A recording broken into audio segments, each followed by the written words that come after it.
friends, it's Emily from burlapkitchen.com, and tonight we're going to make something to represent the true meaning of Easter.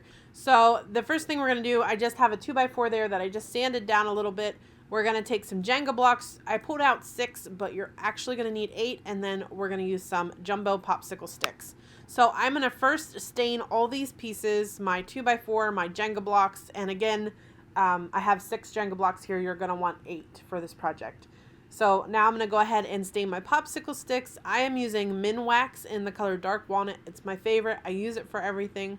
Give it a nice dry, and then we're going to paint only the 2x4, and I'm using white chalk paint from this. You can get chalk paint at Lowe's, Walmart, just about any craft store. Once I got it painted and dried, I'm going to run over it with some sandpaper. And then I'm going to come back to these stained popsicle sticks, and I'm going to cut the ends off so they are straight. And I'm going to do that on all of them.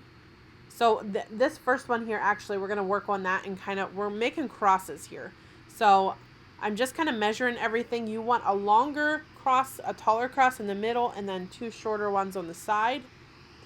And then we're going to work on the part that goes across the cross, the shorter part. So we're going to cut those all down the same length. And then we're going to take our Jenga blocks and glue 2 of them together. And then glue that cross in the center, or that popsicle stick in the center, to sort of make a base. That way they stand up. So then I'm going to put my cross on, the center piece of the cross. And I'm going to put those on each one. Get this second one, and then let's get this last one here. Again, I'm putting my Jenga blocks on to give it a nice base, and then I kind of put those beside each other so the crosses lined up perfectly, so they were the same size. So then I'm going to take 2 more Jenga blocks. I told you guys I pulled out 6. I should have pulled out 8 because I actually wanted that center cross to be a little bit taller.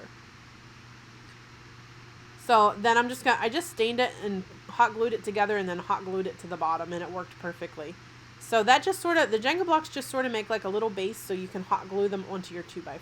Now we're going to go ahead and we're going to put some Spanish moss all around here. I'm going to play around with this a little bit. I'm not gluing anything down just yet, just to try and get everything to look the way that I want. I have this this mini wreath that we're going to cut down, and also I put a coffee dyed flour sack around the cross.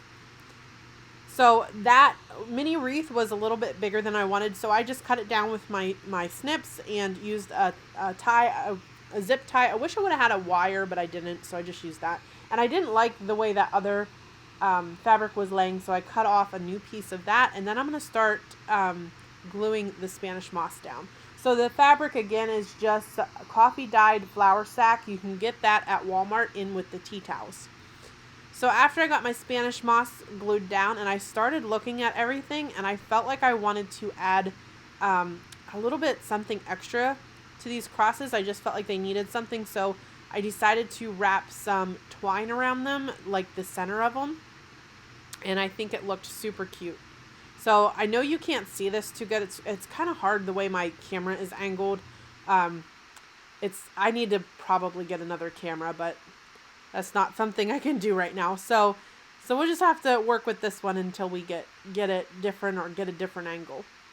So I'm just wrapping those centers with the twine. And then I have this was off of a garland. It's just a greenery garland. When I see them at Hobby Lobby on sale, I grab them because I cut them up for crafts. So I'm just going to glue that around the base of the crosses, just like that.